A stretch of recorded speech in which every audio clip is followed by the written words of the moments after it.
J'ai entendu un certain nombre de contre-vérités depuis une journée que je suis présent à ce congrès fort intéressant. Et la première, qui a été rapportée également dans un ouvrage sur la démographie sanitaire qui est paru au mois de septembre, c'est de dire que en France, la démographie médicale baisse. Eh bien non. Eh bien non, il faut quand même rappeler les choses. Globalement, au cours des 15 dernières années, le nombre de médecins en France a augmenté de 20 000 depuis 1996. Parallèlement, le nombre de médecins libéraux, qui est actuellement à peu près de l'ordre de 120 000, qui se répartit, on va garder les ordres de grandeur, 60 000 généralistes, 60 000 spécialistes, voilà, ça donne des ordres de grandeur. Lui, il est resté stable. Hein, voilà, ça c'est votre vécu. Voilà, vous savez qu'il y a des confrères qui partent, qui ne sont pas remplacés. Globalement, cet effectif commence à diminuer. Donc, on en déduit que si le nombre de libéraux il est resté stable et qu'on a 20 000 médecins en plus, c'est donc qu'on a 20 000 médecins salariés. Voilà. Le problème vis-à-vis de ces médecins salariés, c'est qu'ils ne sont pas allés forcément, et donc là c'est un peu plus une hypothèse, ils ne sont pas forcément allés vers des fonctions de soins. Ils sont allés notamment vers des fonctions nouvelles, et là je vais un petit peu à l'encontre de ce que j'ai entendu ce matin j'ai entendu quelqu'un qui a dit, mais aujourd'hui, c'est facile quand on s'adresse effectivement à une assemblée de médecins, on dit, ben non, le pouvoir médical est mis en cause, notre pouvoir recule. Attendez, non, non. Les données de santé, 3000 postes dans les hôpitaux français. Les agences sanitaires, 18 agences sanitaires. Qui est-ce qu'il y a dans les agences sanitaires? C'est aussi beaucoup de médecins avec des statuts de salariés. Donc au contraire, et la qualité des intervenants ce matin, il y avait beaucoup de médecins qui sont intervenus sur des domaines qui vont bien au-delà de la médecine. Et moi je prétends qu'au contraire, la médecine ouvre aujourd'hui, s'ouvre à des champs de connaissances qu'elle n'avait pas il y a 20 ans. Alors, donc en tant que citoyen, évidemment, ça a des conséquences, parce que pour les personnes en général, le médecin, c'est quelqu'un qui soigne des patients. Or, aujourd'hui, l'activité médicale, elle s'est diversifiée. Voilà juste un petit bémol donc, par rapport à ce que j'ai entendu. Non mais attendez, monsieur Tuffron, est-ce que ça veut dire que les 20 000 médecins sont allés majoritairement dans des tâches d'administration ou de représentation ou de communication que dans les tâches soignantes? Oui, enfin, mon hypothèse, c'est que la majorité de ces nouveaux praticiens ne sont pas allés vers des tâches soignantes, voilà. Et ils ne sont pas allés non plus vers la prévention, le nombre de médecins du travail a beaucoup diminué, donc il y a, au contraire, je trouve que la sphère médicale étend son pouvoir. Dernier arrêté, l'arrêté sur le SNIRAM, paru cet été, qu'est-ce qu'il dit? Il dit notamment que l'accès, on le comprend en tant que citoyen, c'est normal, il faut protéger aussi la population vis-à-vis de ces données-là. Il dit, pour accéder à ces données, tous les instituts, les organismes, les ARS, les autres organismes, il faut qu'il y ait un médecin référent. Donc là aussi, on va justifier de centaines de postes médicaux pour accéder à ces données. Donc, vous voyez bien, enfin, on est bien dans une sphère, bon, c'est pas tout à fait le sujet, donc j'attaque. Alors, pourquoi on va vous parler du panel? Parce que vous savez qu'il y a une loi, donc HPST, il y a depuis la loi HPST, la notion de soins de premier recours est devenue un objet politique, on n'en parle que de ça depuis 24 heures, et du coup, mais c'est bien d'avoir un objet politique, de se donner les moyens d'améliorer l'organisation des soins, mais avec quels outils? Alors on a parlé du SNIRAM, voilà, grâce au SNIRAM, on a des tas de données sur le parcours de soins du patient, la consommation d'actes. Mais on n'a pas, avec le SNIRAM, on n'a pas le mode d'emploi du système. Alors, c'est pourquoi il y a eu donc des outils qui se sont mis en place. Donc, les collègues de Marseille, je crois, sont partis, mais il faut leur rendre hommage, puisqu'il y a eu, à partir de début des années 2000, donc un panel d'observation des conditions d'exercice en médecine générale dans la région PACA. Puis ce panel a ensuite été étendu à d'autres régions et il y a maintenant un échantillon national qui permet de répondre à beaucoup des questions que j'ai entendues depuis, là encore, 24 heures. Tout à l'heure, je vais vous donner les résultats, notamment sur les temps de consultation. On a évoqué le temps de consultation des médecins en secteur 2. La question de la rémunération, je vous renvoie sur le site internet de l'Observatoire de la santé, où nous avons exploité à partir d'un sondage donc en 2008, les réponses, là que médecine générale, c'est, excusez-moi pour les autres spécialistes, des questions sur quelle est votre opinion sur les modes de rémunération actuels. Donc on a des réponses précises à un temps T. Bon, aujourd'hui, on est 5 ans plus tard, donc l'opinion a changé, mais on a des données très précises. Je vous invite à les consulter. Donc ça, c'est le premier outil qui est rendu à sa deuxième vague. Il y a une troisième vague qui démarre. Donc je vais utiliser également un autre outil, donc qui lui est régional. Donc ces données-là sont exclusivement des données Pays de la Loire, donc qui s'intéressent là non plus aux conditions d'exercice des médecins généralistes, mais aux conditions d'exercice d'autres professions de santé, libérales aussi, les infirmiers, les physiothérapeutes, les masseurs-kinésithérapeutes et donc les chirurgiens dentistes.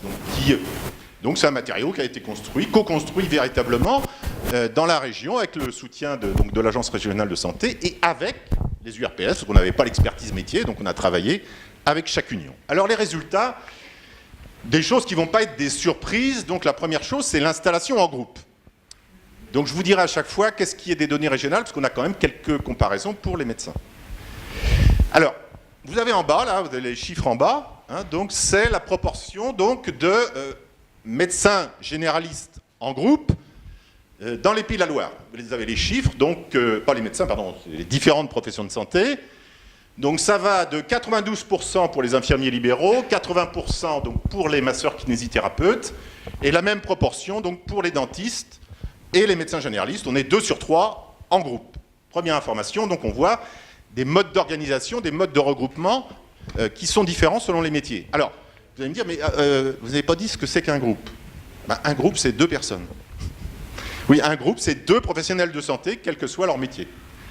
Parce qu'on s'est battu, on a beaucoup échangé avec les unions avec lesquelles on a travaillé, parce qu'on nous dit, mais attendez, vous confondez installation en groupe, exercice en groupe. On peut être dans les mêmes locaux, mais on ne travaille pas forcément ensemble. Ah. Donc on a utilisé le terme installation en groupe, et puis on a essayé d'approcher, dans la diapo suivante, le terme exercice en groupe. Alors, autre information intéressante, c'est pas un scoop évidemment, c'est bien sûr l'effet génération, puisque chez les moins de 45 ans, on est en gros à 90%, quoi. C'est massif. Les jeunes, c'est, voilà, je m'installe en groupe. Donc dans une région où c'est déjà fortement développé, bah, le phénomène s'amplifie rapidement. Vous avez la comparaison entre les moins de 45 ans et les plus de 55 ans, on a compris. Deuxième information. Troisième information, les Pays de la Loire et le reste de la France. Eh ben, ça a déjà été un petit peu évoqué hier. Donc on est dans une situation assez singulière, puisque nous, Pays de la Loire, donc 2 médecins généralistes sur 3, le chiffre France, c'est 54%. Donc vous voyez, il y a déjà 13 points d'écart, et si vous êtes en Provence-Alpes-Côte d'Azur, vous êtes à 45%. Donc il y a des écarts très importants qu'on peut expliquer. Bon, c'est pas le sujet, on n'a pas le temps, donc je vous livre cette première information. Ensuite, on a essayé d'explorer, vous dites, installer en groupe, c'est une chose, être dans les mêmes locaux, mais est-ce qu'on travaille ensemble? Alors, on a une petite diapo, et on a posé la question donc aux praticiens, la même question dans les 2 panels, sur est-ce que vous abordez, alors, vous voyez, c'est pas d'une grande puissance scientifique, hein, on a posé la question, est-ce que vous abordez souvent avec votre confrère des questions relatives au suivi des patients et ou de réflexion sur votre pratique? Et là, on a déjà des choses assez différentes parmi les professionnels de santé en groupe, évidemment. Donc, on a des choses assez différentes qui apparaissent selon les métiers. C'est plus massif, puisqu'on est à 85-90% pour les infirmiers, et ça l'est beaucoup, c'est moins significatif chez les médecins généralistes qui sont installés dans le même groupe. Donc je trouve que c'est un vrai outil quand même pour interroger la notion d'exercice en groupe. Alors sur les infirmiers, on sait pourquoi. On sait parce que finalement, ce qu'il faut rappeler, c'est que les infirmiers libéraux en France, c'est la seule profession qui travaille donc du lundi au dimanche. Hein. Environ la moitié des infirmiers libéraux travaillent, d'après l'enquête, au moins, dans les Pays de la Loire, donc 2 dimanches par mois. Voilà, donc c'est quand même une suggestion tout à fait particulière. Et il y a forcément, enfin, quand elles sont en groupe, il y a partage de clientèle, puisque je passe la main, c'est le même modèle que le modèle hospitalier. On a l'habitude de se transmettre des consignes, d'accord? Et donc, effectivement, assez naturellement, forcément, on va parler des mêmes patients, puisqu'on a, dans la plupart des cas, les mêmes patients. Deuxième type d'information. Troisième type d'information, essentielle pour l'avenir de l'organisation des soins de premier recours, les moyens humains. De quels moyens on se donne pour que le médecin fasse son métier de médecin, d'échange avec le patient, etc. Par rapport à une question qui a été posée hier, on a une réponse. La question a été posée à propos de est-ce que les médecins font le ménage? Oui, nous le savons de manière très précise, puisque d'après l'enquête auprès des médecins généralistes, au plan national, donc c'est un petit peu moins dans la région, comme on est en groupe, ils font moins, c'est 15% des médecins généralistes assurent eux-mêmes l'entretien de leurs locaux. Donc, voilà, c'est des questions. Qu'est-ce qui est important dans l'activité d'un médecin? C'est bien sûr des questions. Alors, sur les infirmiers, on n'a pas posé la question parce qu'il n'y en a pratiquement pas, mais bon, c'est pour ça que c'est en gris. Sur les autres, vous voyez, donc chez les masseurs kinésithérapeutes, c'est assez peu fréquent. À l'inverse, évidemment, chez les chirurgiens dentistes, on est sur des investissements plus lourds, sur des chiffres d'affaires nettement plus importants, et donc on a une proportion de chirurgiens dentistes donc, qui emploient des personnels salariés qui est de l'ordre de 85% et qui montent de 10 points. Quand ils sont en groupe, c'est logique, je suis en groupe, donc on peut partager l'emploi d'un assistant ou d'aide dentaire avec un raisonnement économique chez les chirurgiens dentistes, que vous connaissez, hein, puisque en chirurgie dentaire, on peut travailler à 4 mains. Et donc, un assistant dentaire va participer aux soins et donc il peut favoriser l'augmentation de mon chiffre d'affaires et donc mon revenu voilà. Donc là, il y a un raisonnement économique qui favorise l'emploi et on est donc à peu près à un ETP par chirurgien dentiste. Voilà un élément qui va bien sûr, qui est déterminant dans les débats sur les maisons de santé. Et la question des secrétariats. J'ai été frappé pour faire du terrain, pas en tant que patient, mais pour avoir passé un certain nombre de matinées ou de parties de matinée dans des cabinets médicaux, de voir la pression qu'il y a au jour d'aujourd'hui sur les secrétariats est énorme.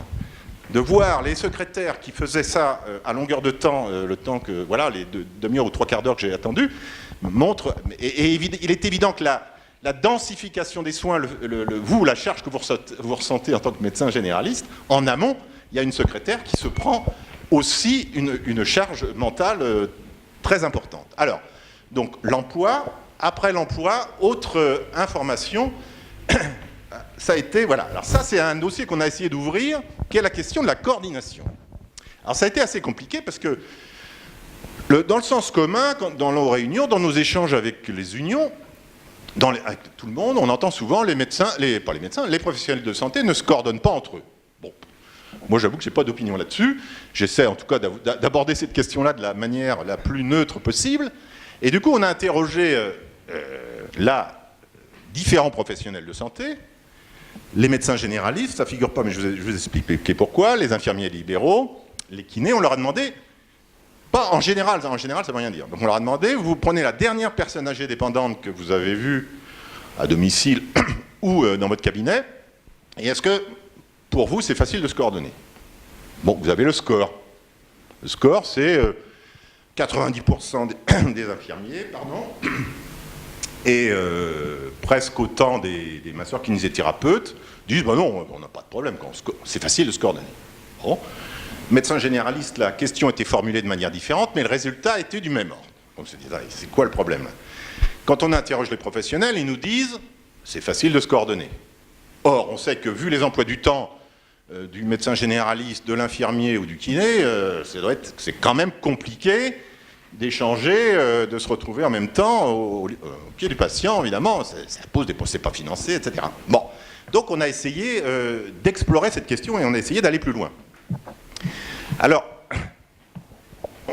on a notamment étudié cette question à travers un autre indicateur, c'est celui, donc on a posé la question suivante, est-ce que vous avez eu, au cours des 15 derniers jours, là aussi dans les deux panels, hein, médecins et autres professionnels de santé, des échanges par téléphone ou par mail, ou encore lors d'une rencontre, à propos d'un de vos patients avec un, voilà. Puis donc, les professionnels interrogés nous disaient, on a eu des échanges avec un dentiste, un infirmier, un podologue, etc. Alors, qu'est-ce qui ressort de ce graphique Pays de la Loire? Là, on est Pays de la Loire. Hein. C'est assez intéressant. Il y a deux professions qui, visiblement, ont des flux d'échanges avec d'autres professionnels de santé plus importants que ceux qu'on a étudiés. On a étudié que ces 4 professions-là, c'est tout. Les autres, je ne sais pas. Donc on peut émettre l'hypothèse que les masseurs kinésithérapeutes et les chirurgiens dentistes sont plus indépendants dans l'exercice de leur art, dans leur exercice professionnel, alors que les infirmiers libéraux d'un côté et les médecins généralistes de l'autre sont plus engagés. Bon, dans une... Voilà, ça, de manière empirique, ça, je pense que ça ne vous choque pas. Vous dites, bah oui, ce que tu nous dis, c'est intéressant, mais enfin, voilà, a priori, on le voit. Alors, ce qui est peut-être intéressant, c'est, au-delà de première information, deuxième information, c'est avec qui?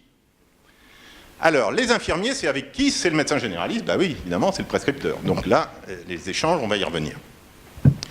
Deuxième partenaire, c'est le pharmacien. Troisième partenaire, les services d'aide à domicile. À ceux-là, on ne les attendait pas, et vous allez voir pourquoi. On va les retrouver tout à l'heure. Pour les médecins généralistes, quand on interroge les médecins généralistes, ben, eux, ils s'adressent évidemment à leurs confrères spécialistes, parce qu'ils ont besoin d'eux pour évidemment des tas de compléments d'information. Et on retrouve les pharmaciens et on retrouve les infirmiers. Voilà. Et puis, dans les échanges qu'ont les kinés ou les chirurgiens dentistes, on voit un peu de... On a essayé d'analyser ça, un peu compliqué, mais enfin, on voit des flux qui sont des flux métiers. Il y a des flux métiers, c'est-à-dire évidemment, en tant que chirurgien dentiste, je vais m'adresser au stomato, à un autre chirurgien dentiste, etc. Si je suis kiné, ben, je vais m'adresser à un podologue, etc. Voilà. Donc, apparemment, ils ne se coordonnent pas, mais enfin, ils ont quand même beaucoup d'échanges entre eux, les professionnels de santé. Et donc, c'était intéressant de construire cette espèce d'identifier un peu mieux ces échanges. Alors, autre interrogation qu'on a pu documenter, c'est la question de la prescription. Parce que le premier échange, et qu'on a envie de dire, attendez, avant de faire des machins, des trucs, c'est le premier échange entre professionnels de santé, c'est la prescription. D'accord? Bon, alors d'où elle vient? Eh bien, la surprise. Pour les infirmiers, la prescription, le médecin généraliste, ce n'est qu'un patient sur deux. Le médecin généraliste ne représente que la moitié des prescriptions qu'un infirmier reçoit. Les autres, c'est quoi? C'est les prescriptions hospitalières, 1 sur 3. Donc on a envie de se dire, s'il y a des progrès à faire, il y a une filière hospitalière vers les infirmiers qui doit sans doute falloir améliorer. Médecins spécialistes, et ça reste effectivement relativement fréquent également.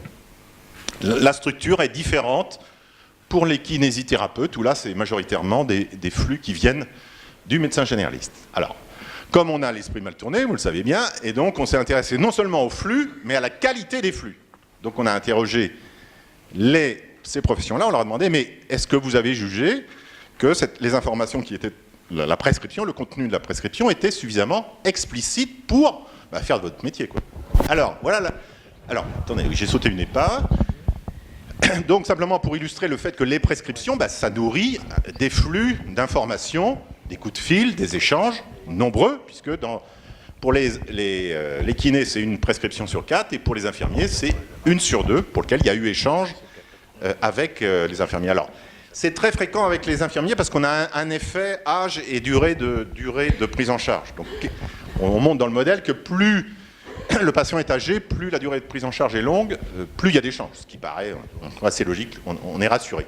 Alors, explicite ou pas explicite? Voilà le résultat. Donc, ça c'est pour les prescriptions de médecine générale, et puis la diapo suivante, on va voir les prescriptions hospitalières. Bien sûr, la prescription de médecine générale, donc, on a un score, voilà, une opinion, hein, c'est une perception, voilà, intenté, Pays de la Loire. 85% des infirmiers considèrent que la prescription est explicite, 16% que ce n'est pas le cas. Bon, vous jugez, à vous, est-ce que c'est important, est-ce que c'est un très bon score? On peut se dire, voilà, c'est plus de 80%, donc tout va bien. Ou se dire, non, 16%, ça veut dire 5 ou 6 patients par jour, pour lesquels l'information qui m'a été transmise ne me permettait pas de faire mon job. Voilà. Et on a le même score pour les masseurs kinésithérapeutes, alors qui expriment une attente vis-à-vis, c'est les fameux débats entre professionnels que vous avez entre vous. Est-ce qu'on transmet des informations sur la pathologie du patient? Pour les kinés, il y avait une question qui était posée, et 1 sur 2 dit, ça m'aurait été utile, mais visiblement, c'est pas ça, on a analysé ça, pour voir si c'était vraiment déterminant dans l'opinion qu'ils avaient de la qualité, du caractère explicite de la prescription, et c'était pas ça qui est déterminant. Alors, sur les prescriptions hospitalières... Est-ce que je peux, monsieur Tuffreau, vous demander d'accélérer un petit peu? Voilà. Ouais. J'ai presque fini. 12, oui, c'est ça, j'ai presque fini. Donc... Je me méfie d'habitude des gens qui disent j'ai presque fini, parce qu'ils se sentent autorisés à reprendre le même temps de parole.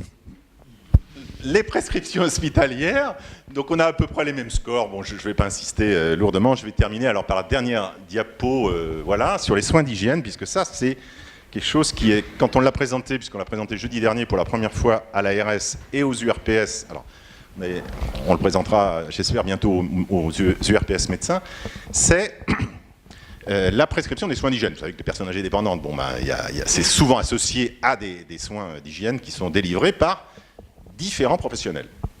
Et donc on a interrogé infirmiers, médecins, sur qui assure ces soins d'hygiène. D'accord ? Et voilà alors c'est pas en général, c'est la dernière personne âgée dépendante que vous avez suivie, etc. On se méfie toujours des opinions générales. Dans les enquêtes, il faut toujours qu'on soit précis. Alors qu'est-ce qu'on a comme résultat ? Donc ça, c'est vraiment la grande surprise, parce que quand on a présenté ça aux collègues de l'ARS, évidemment, quand vous parlez toilettes, quand vous parlez soins d'hygiène, c'est SIAD. Voilà, c'est les aides-soignantes. Sauf que c'est pas du tout ce qu'on observe, puisque dans le modèle, ce que nous disent de manière... Alors, les médecins, c'est pas les mêmes personnes. Je veux dire, l'enquête, elle a été faite auprès des médecins d'un côté, des infirmiers de l'autre. Donc c'est leur perception qu'ils ont des personnes âgées dépendantes qu'ils suivent. C'est pas les mêmes. Le médecin, lui, il a un spectre plus large, puisqu'il voit toute la population. L'infirmière, elle va plutôt voir les situations les plus lourdes. Ça se vérifie d'ailleurs à travers le 4e item. Parce qu'on sait, ça a été démontré au niveau que quand la dépendance augmente, la part prise en charge par l'entourage diminue. Donc on voit bien que les professionnels, les infirmiers, dans les personnes qui ont été décrites à travers ça, suivent des personnes plus dépendantes que, évidemment, les infirmiers, ça représente que les médecins généralistes. Donc là, les infirmiers, ce qu'on va retenir, c'est le score, puisque, bon, après, on s'en fiche des chiffres. 1, les infirmiers libéraux. 2, les aides à domicile. Les revoilà. 1 sur 2. Quand vous dites ça aux responsables des institutions, il y a un léger problème. Parce que là, on est à notre ligne de fracture. J'ai entendu parler beaucoup de la gouvernance État-Sécu. D'accord. It's a problem. Yes. But, les personnes âgées dépendantes, qui est le pilote ? Vous avez 2 pilotes. Vous avez l'agence régionale, c'est le prochain colloque, l'agence régionale de santé d'un côté et le conseil général de l'autre. Les aides à domicile, c'est l'APA. L'assurance, les soins, c'est l'ARS et l'assurance maladie. Donc on est à cette ligne de fracture. On est sur un acte, qui est un acte en plus d'une grande portée affective. Voilà, on touche à l'intime. Et donc on comprend bien qu'autour de ces questions-là, et on touche... Il y a tas de gens qui disent, mais attendez, mais c'est pas aux infirmiers, c'est pas leur rôle de... Voilà. Donc je ne répondrai évidemment... Voilà le type d'informations que nous avons collectées et que nous allons... donc dernière diapo pour juste l'accès à ces informations-là. Donc le panel médecine générale, panel national, donc il y a une nouvelle mouture qui démarre fin 2013 avec donc la région Poitou-Charentes, bienvenue au club. Et donc toujours PACA, un peu le maître d'œuvre de cette opération. Donc, on va publier des résultats justement sur personnes âgées dépendantes et sur la ROSP, donc d'ici la fin de l'année, début 2014. Non, ça va sortir au plan national d'ici la fin de l'année, donc je vous invite à le consulter. Et le nouveau panel, il y a un nouveau panel, voilà, on reconstitue un échantillon dans chaque région. Recrutement d'ici 1 mois, les enquêtes 2014, c'est périnatalité, vaccination, prévention. Et lui est chic, alors qu'est-ce qu'on appelle le panel chic ? C'est chirurgien dentiste, infirmier, kiné, excusez-moi de l'acronyme. Donc ça, c'est Pays de la Loire, on n'est que Pays de la Loire, et donc les résultats seront publiés profession par profession. C'est chaque profession qui va s'emparer des résultats et qui va les publier. Je voudrais terminer sur la question, répondre à des questions qui ont été posées tout à l'heure sur le temps de consultation, M. Joubert. J'allais le faire. Voilà. Merci. Oui, on a des données précises sur le temps de consultation. Point. Littérature internationale. Sur la littérature internationale, c'est l'inverse qu'on observe, c'est que le temps de consultation médecine générale augmente. Au niveau international, c'est dans le JAMA, etc. Ça paraît assez logique puisque avec une population dont le niveau social augmente, qui accède à Doctissimo et à tout le reste, qui est donc plus en capacité de négocier avec le médecin, forcément l'entretien va être plus long. Ça paraît assez logique, mais il y a peut-être d'autres facteurs. Les vieux, ils sont plus longs à déshabiller, il y a aussi beaucoup de paramètres qui peuvent influer. Les femmes. Ça c'est un sujet que j'aime bien, parce que j'ai toujours entendu tellement de contre-vérités sur le sujet. Alors là aussi, il y a une littérature internationale. Dans le JAMA, il y a des articles, il n'y a pas beaucoup d'articles, quelques articles. Convergence, par contre, vous allez d'un côté de l'Atlantique ou l'autre, c'est pareil, à peu près les mêmes résultats. L'installation, donc c'est c'est très mauvais pour les zones rurales, puisque la féminisation accentue ce mouvement. Les femmes s'installent beaucoup moins en milieu rural. Point. 2. Le temps. Non, c'est pas l'équation 1 égale 2. Enfin, 1 plus 1 égale 2. Non. C'est, pour la France, ça a été mesuré donc, dans le panel, on a à peu près 15% d'écart de temps de travail hebdomadaire. Bien. D'autres informations là, internationales, c'est le fait que les femmes passent plus de temps avec leurs patients que les hommes.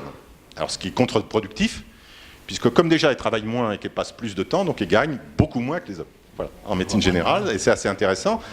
Alors, donc les temps de consultation, je connaissais le chiffre allemand, mais il m'a toujours estomaqué, parce que je me dis, mais ça renvoie vraiment à des sociétés complètement différentes, quoi. Pour passer 5 minutes, alors qu'en France, le temps, il est documenté, c'est 18 minutes pour la médecine générale.